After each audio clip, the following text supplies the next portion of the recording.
Thanks for being here today. But when we came here last week on Tuesday.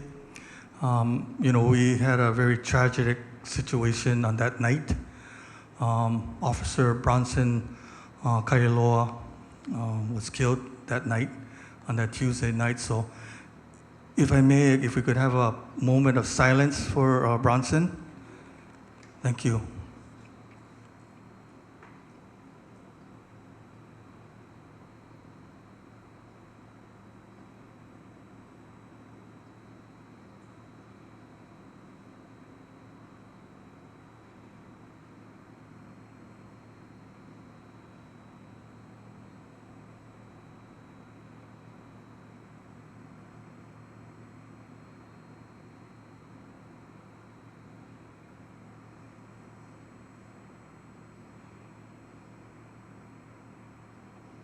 Thank you.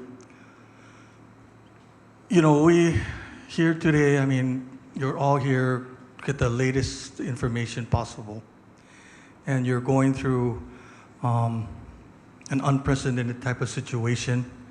And we're trying to do everything we can to help you. But last week when I got the call from the chief that one of our finest officers passed away in the line of duty, that really hit home to me and to the mayor. We're all faced with a lot of challenges. And sometimes, the best of us, this officer was such a great person.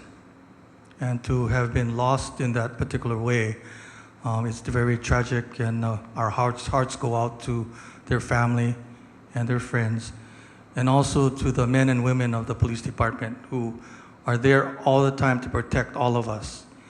Anytime that you need a police officer for protection, you're going to call the police officer. And I know that there are times when it gets very, very hard for some of you, but they do their job, and they do it very well. And that's the reason why. Thank you.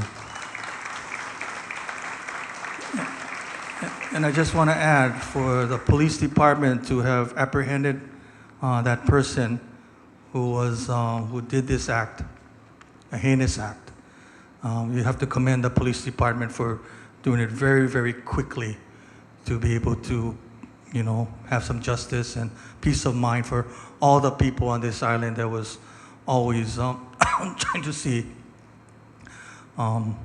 where this person was. So I just want to make sure that our hearts go out to the police department and to the men and women in blue for all their job that they're doing. Harry has had a very long day today. He wanted me to send this message. Number one, last week we lost another home in Leilani, if you don't know, but we lost another one. And I know there's a frustration, but anybody lives from Pomaikai to the bottom to the Fisher 8, want to get back in. But as I mentioned to you every week, and Harry will say the same thing, it's because of safety. If there's any time that we feel that there's not going to be, a person is going to be endangered of a situation, we will more than willing to get you back into your homes. We have made given many opportunities for the people who live inside Pomaikai to be able to go to their homes on a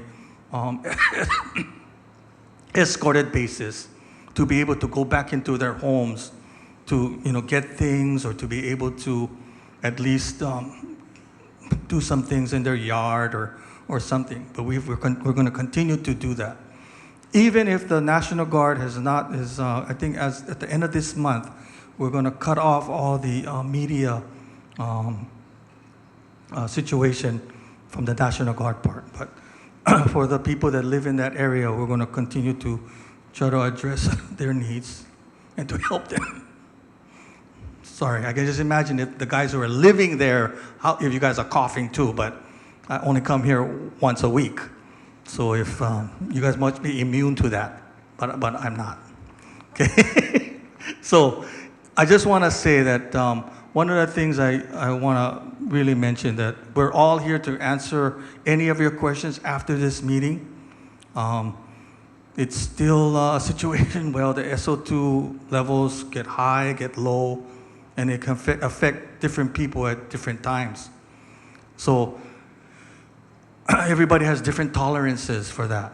So we have to be on the county side, we have to be as responsible to your health as much as you want your own responsibility for your own health too. So I want to thank you again for being here, and we're here to answer any of your questions after this meeting. Thank you.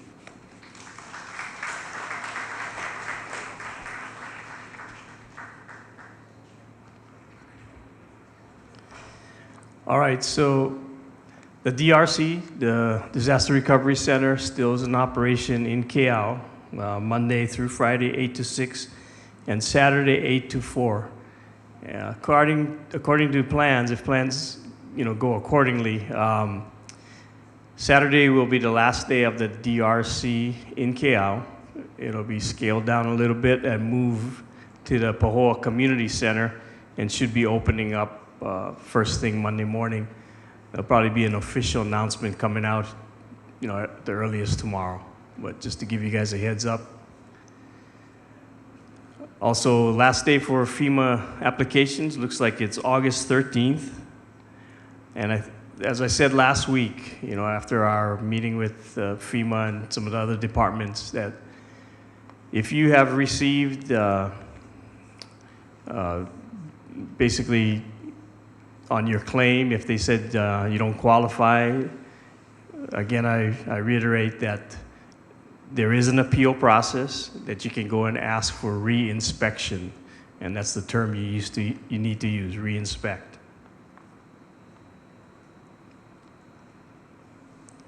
Okay, also, as the DRC exists now and as it moves to Pahoa, the state and county agencies will also be represented at those areas.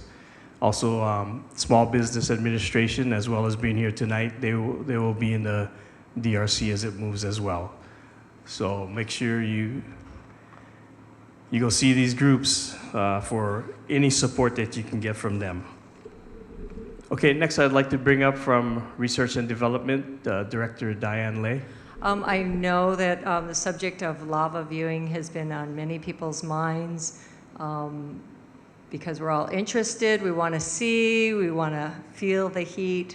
We want to share that. We want to share it with our families. We want to share it with our friends. We want to share it with visitors. And then we know how important that is to businesses. But I just want to step back a little bit and tell you the county's not ready to move forward yet, so hang in there. But I did want to share a little bit of perspective. And I want to step way back. And I think some of what Steve Brantley shared tonight also gives some of that perspective and what he shared other evenings. If you can all think back to, remember when Kilauea Iki was sprouting and performing, and it was a drive-in volcano, people said, and people drove up and stayed 15 minutes, and then another car would drive into the parking lot. And then there was a Halemaumau parking lot where we went to give offerings and honor the forces of nature. And then Jagger Museum was improved upon, and an outlook was there for everybody to come and view the lava lake below. And then there were the moonlit nights at Manaulu, if anybody remembers those, where we kind of snuck off the road a little bit, maybe onto the trail, and checked that out. And then Wahaula was lost from the Pu'u'o flows, and Kaimu and Kalapana repeatedly. And then we've had the wonders of lava coming down into Pahoa a few years ago and threatening the town of Pahoa. And then we all took tours out to the transfer station to see lava. Pretty incredible, right? And I believe that there's still visitors who go out to the transfer station. It's probably the only one in the world. So, but gone are the lava lake and the distant fountains and the slow-moving flows along the flats at Kalapana. And so today, what do we have instead? We've got fountaining, we've got volume coming out at unprecedented amounts. We've never seen this in our lives. We have a river with banks many feet tall, and you can see the spillage that occurs over the top sometimes. And the seepage comes out the bottom. And there's blockage, which changes the course of that river of lava. So those are some of the hazards and the caution that the county is proceeding with. And I know for some it's very frustrating. But as the mayor has told you, and our civil defense administrator has told you, and our first responders have told you, public safety is paramount. And that's what we have to do. And so the county has looked at approximately 6 separate sites, and some of them have been overrun by lava, and some are just, when we meet with the geologists, they say they're risky. There's hazards there. You better be able to mitigate those hazards. And they're lava spilling over, lava breaking a wall through, or incidents of gas, which we cannot always predict. So the focus of the county has been in the last few weeks, as we've kind of machinated over this multiple times in multiple locations. We're trying to identify an opportunity for a contractor that the county can coordinate with, that will coordinate with all of the key agencies, civil defense, gathering information from USGS, Hawaiian Volcanoes Observatory, the police, DoCare, all of the key entities that are out there watching, they're your eyes and ears. Well, you think sometimes they're just hanging out at those guard shacks. Well, they're paying attention and they're reporting in when conditions change. So that's what the county's been focused on, is how do we coordinate? How do we focus and coordinate? That's not a job we normally do. We're not tour operators. We're not the national park. So, but what we're trying to do is identify that a set of criteria that would be equitable to residents, equitable to local businesses, and to our visitors. So we want to identify 1 or more sites that can be set up that are safe. They have facilities. We need to be able to park vehicles, park buses or shuttles. We need to be able to have restroom facilities, signage, maps, interpretation. We need to be able to accommodate those who have less ability to be mobile. If they come in a wheelchair or with a cane, that's important too. We have to provide for that. And then we want off-site parking, because what we're looking at is shuttles or tour buses, vans, but not individual vehicles. Because when you look at our communities, where is this eruption occurring? It's occurring in residential areas and other rural areas. Not every resident in a subdivision may agree that having vehicles going down their road is okay with them. Some may and some may not. We want to look at what is safe and what is practical. When we look at the other roads that are available, we look at very narrow roads, many times no shoulders, and most of our county and state roads are actually not accessible now. So we want to make sure that we are identifying appropriate places and limiting the number of vehicles that have to get in, turn around, both on a regular basis when conditions are safe and in an emergency when you have to evacuate quickly. We're also looking at coordination of tour, whether they're ticket sales, so that we can manage the flow of and expectations of our visitors and our residents. So if you think you're going to go on Sunday morning, you've got a better chance because you've got a ticket in hand, right?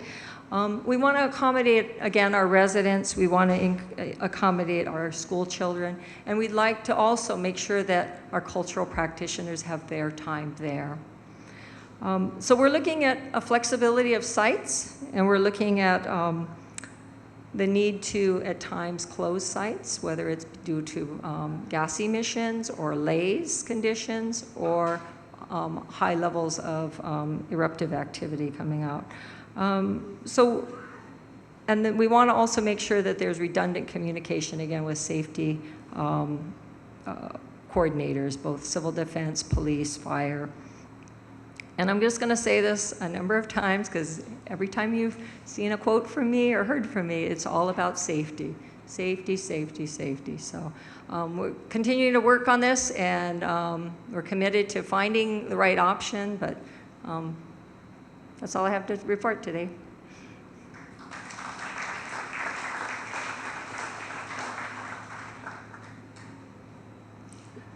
All right, just wanted to go, review the evacuated and restricted areas that we've still got posted. So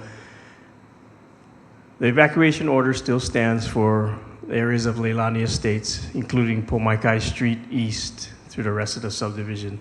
Everything to the west of Pomaikai is still restricted, residents only. Other neighborhoods that fall within the restricted include Papaya Farms Road, Noni Farms, that area, Cinder Road, all those areas off of Government Beach Road. The placard issuance has moved to our station or our EOC in Hilo, so you'll have to come out there. Once we get set up totally at the forward operating base at the old airstrip outside Pahoa, that operation will move out there as well. But so I apologize for the inconvenience that you got to come all the way to Hilo. But right now that operation is still growing, and it's not ready to receive, I guess, public access right now while it's under construction. Also, Kamaili Road, even though it's just signed, because of the high gases, we ask that people kind of give those people space down there and leave it to residents only. Of course, we allow folks from the 137 below to transit through that area, but we don't want anybody just standing parking in that high gas area. And also, we've got the checkpoint along 137 to enforce the Mackenzie Road and the active or new lava flow area closures. And to discuss the evacuation routes, what's new with the evacuation routes, I have the Department of Public Works Director, Alan Simeon, and Merrick Nishimoto.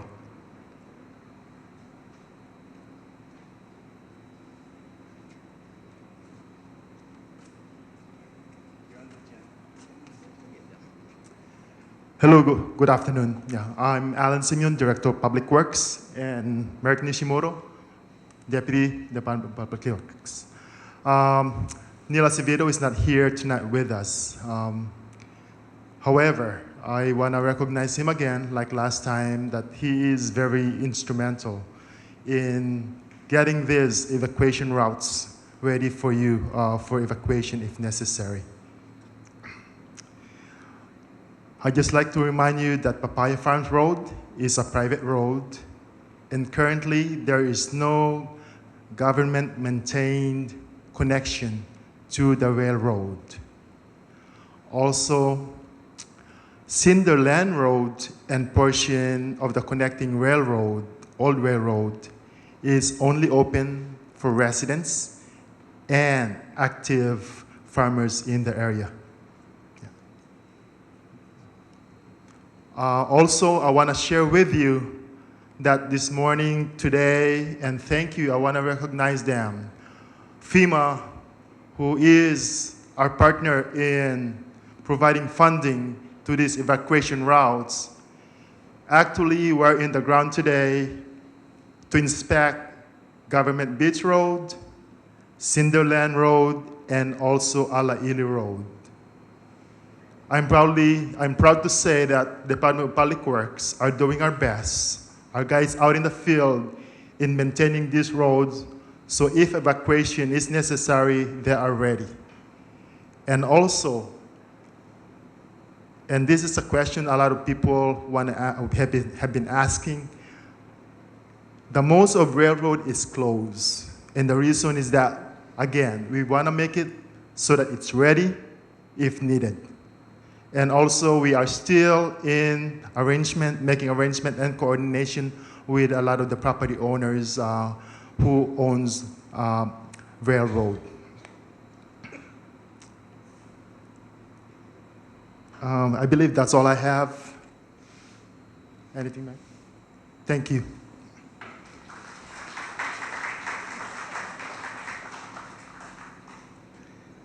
All right, as always, I kind of wrap up the program with preparedness and communication. And, like I've been saying, we got to fight that C word, that complacency word. And I kind of heard the best description of the state that we're in right now. It's predictable, We're kind of getting comfortable, but we got to remember the risks, the volume, like Diane was saying, and Steve Brantley. The volume that's coming out of this fissure is so high that any changes in what's predictable could result in some major evacuations, some major impacts, more destruction. So what I'm saying is don't get comfortable.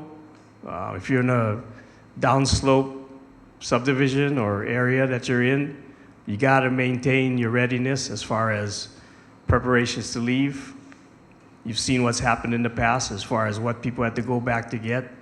Important documents, your pets, whatever is important to you. You need to be ready at this point. We said early on that this is the new normal. We get comfortable in our past lives.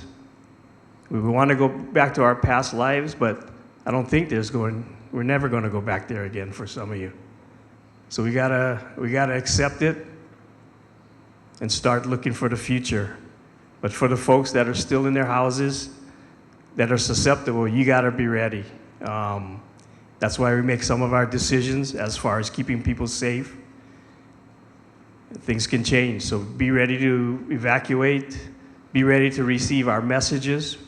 Make sure you get radio reception. Your cell phones are signed up for our blackboards, so you're receiving our texts and our emails. Some people are saying, come on, get on with it. Okay. We're working on it. We got Spectrum out there to get you guys some service. The cell guys are going to take a little bit longer. So,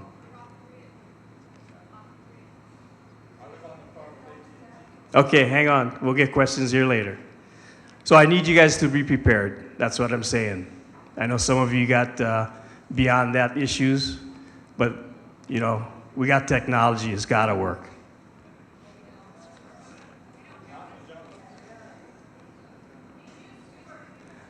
So as I've said in the past, we do go door to door. When everything else fails, we still go door to door. You'll hear the police, the fire sirens go up and down neighborhoods. If you hear that in the middle of the night or even midday, you better think that something's up and you better start looking out for something, okay? So if you live in the jungle and you operate by the coconut wireless, that's what you need to depend on. All right, so I think this is time for questions, same as always on the X, and everybody here is at your disposal for questions.